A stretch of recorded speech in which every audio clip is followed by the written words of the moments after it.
Hello everyone, Jeff with the Green Review here. I have two species of cacti in the genus Ripsalis in these Kokedama balls. I've had them for over 5 years.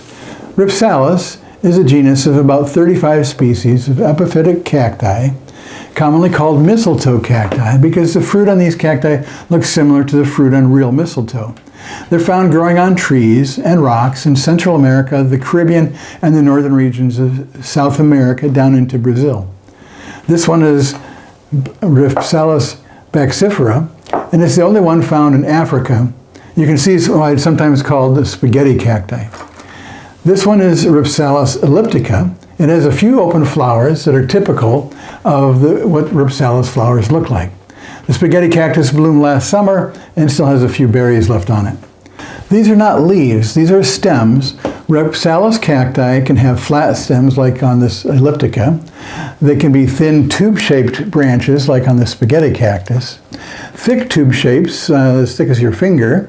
And lastly, angular, where some of these flat things are growing side by side in different directions. The branches can grow upright or hang down, and in some species they can grow more than 20 feet long. Very few Ripsalis have spines or bristles like you would expect to see in a normal cactus.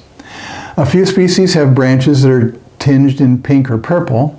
The flowers are almost always small and whitish, although some may have red flowers.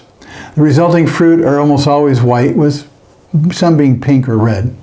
Ripsalis cacti grown in the shadier parts of the jungle, so the branches may get burned. If you leave them out in the sun, you might get burn spots on them. Indoors near a window is fine, and outside in the shade in the summertime.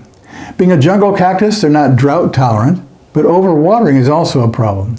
Use an orchid planting mix and follow the label directions for indoor houseplant fertilizer. Temperatures in the 60s to 80s are best. Ripsalis cacti make good low-maintenance houseplants, so don't be afraid to try one or more of these cacti. And this is Jeff with the Green Review. Thanks for watching.